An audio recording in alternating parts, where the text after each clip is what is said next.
Hey guys, what's going on? Mike the Caveman Q here again from Paleo Problem Long Island, MikeTheCaveman.com. And today's question is, how many carbs can you eat to get into ketosis?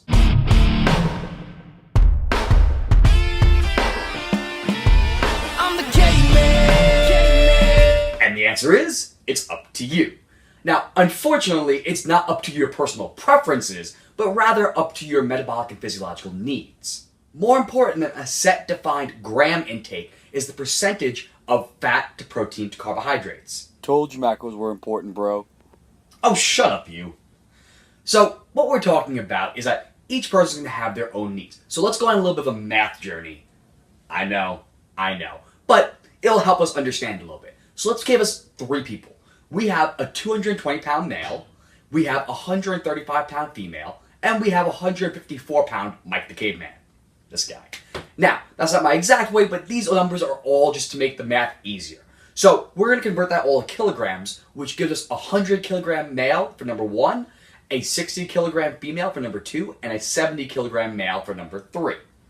Now, in terms of protein intake for ketosis, you really want to keep it generally around 1.2 to 1.5 grams per kilogram. More on that in a second.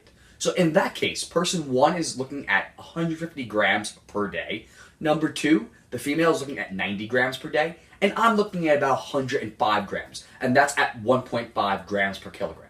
Now, that's going to be 600, 360, and 420 calories, respectively, from protein. Assuming that person 1 and myself consume 3,000 calories a day, and person 2 consumes 2,000. That's going to leave us with 2,400, 1,640, and 2,580 net calories to be made up from fat and carbohydrates. Now, this is where we're going to start getting into proportions. So let's start with 70% calories from fat, which is a relatively moderate level for ketosis. Person 1, at 70% of the daily intake coming from fat, they're going to be looking at about 2,100 calories per day, or 233 grams of fat. Which means they're going to have about 300 calories, or 75 grams of carbohydrate intake. Person 2 at 70% is going to be looking at 1,400 calories per day from fat, or about 136 grams, leaving them with 240 calories from carbohydrate, or roughly 60 grams, leaving them at 12% of their caloric intake from carbohydrate. Myself, I would be looking again at 2,100 calories, which would be about 233 grams of fat again, as well as 480 calories from carbohydrates, leaving me at 120 grams, or roughly 16% carbohydrate for the day. Now we can see my numbers and the female's numbers are kind of high on the carbohydrate end at 70% fat. So let's move to 75% fat. At 75% fat, person 1 is looking at 2,250 calories from fat, or roughly 250 grams, which leaves them with 150 calories for carbohydrates, or roughly 38 grams of carbohydrate, which is about 5% for the day. Person 2, she's looking at about 1,500 calories, which is around 167 grams of fat, leaving her with 140 calories to be made up from carbohydrate, or roughly 35 grams. That gives her a 7% caloric intake of carbohydrates. Now, myself, I'm also going to have that 2,250 calories, which is 250 grams of fat per day, leaving me with 330 calories for carbohydrates, or roughly 83 grams. And that's about 11%. So again, on the surface, at 83 grams carbohydrate per day, pretty high intake. 75% may not be the right number for me to be maintaining ketosis. Whereas persons 1 and 2 are at 38 and 35 grams. They're probably going to be in a pretty solid ketosis at 75%. So let's go super crazy and bring the numbers all the way up to 80% fat. Now, at 80% fat, person 1 is going to be getting in their net 2,400 calories all from fat, meaning they will essentially have zero carbohydrate intake. Whereas person 2, she's going to be taking in 1,600 calories from fat, leaving her with 40 calories, or 10 grams of carbohydrate, or 2%. Myself, I'd be getting in that same 2,400 calories as person 1, but I'd have a net of 180 calories to make up from carbohydrates, leaving me with an intake of about 45 grams, or 6% carbohydrate. Now we're getting into a more realistic ketogenic number.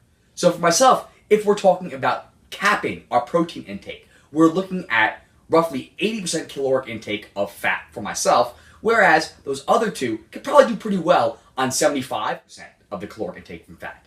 Now, to be clear, from a practical perspective, more often than not, my protein intake is actually probably closer to person number 1, and that's worked out very well for me. But there is a caveat to this. If you are somebody who is working out very hard anaerobically and depleting your glycogen stores on a regular basis, and you are insulin sensitive, those two are both important, both of those factors, then you probably have a little more latitude when it comes to carbohydrate intake. The reason being, you are insulin sensitive, and carbohydrate intake dietarily has a priority to refuel glycogen. We've talked about that a couple of times now. If your glycogen stores are full, it has nowhere to go. If, however, you worked out at super high intensity and you are insulin sensitive, then that carbohydrate is going to go preferentially to your muscles. So, if you exercise at high intensities regularly, you have a little bit more latitude when it comes to carbohydrate intake. However, if you are sedentary or you are insulin resistant, you're gonna want to keep that fat intake higher and keep that carbohydrate intake lower. That's where that 50 grams becomes important. As you saw with all that crazy math we just did, if you're getting in that 75 to 80% of fat intake for the day and you're keeping your protein intake relatively low, you're gonna probably fall below 50 grams carbohydrate for the day, putting you into ketosis. Now, I know after all this math, the rates of attrition on this video were probably pretty high, but hopefully the graphs helped you out a little bit. So, your biggest takeaways are that you need to find your own personal level of carbohydrate tolerance. It really is going to depend on your physiological factors in terms of both your current weight, your protein intake, and how active you are. If you're more active, you're likely going to have a little more flexibility on carbohydrate intake, provided you are regularly depleting your glycogen stores. On top of that, you're going to want to focus more on how much fat you're taking in. That's the biggest problem I see with most people trying to get into ketosis. It's not that their carbs aren't low enough, it's generally that their protein's too high and their fat isn't high enough. So, up the fat, get that into the 70 to 80% range, and make sure your protein isn't excessive. And if you are getting in more protein, make sure you're dropping the carbohydrates even lower.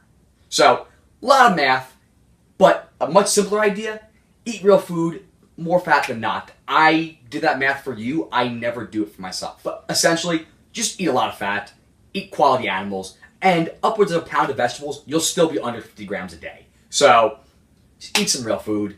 If you want to get ketosis, up the fat. But if you want some more information on do calories really matter, or if you should be choosing low fat or low carb, or what you should be doing about your macros, take a look at these videos over here.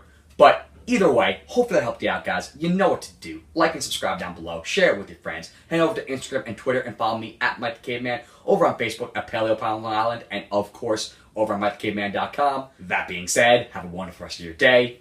Hopefully I didn't confuse you too much. Just go eat some fat, and I'll see you tomorrow. It's like key and meridian points, which form the basis of acupuncture.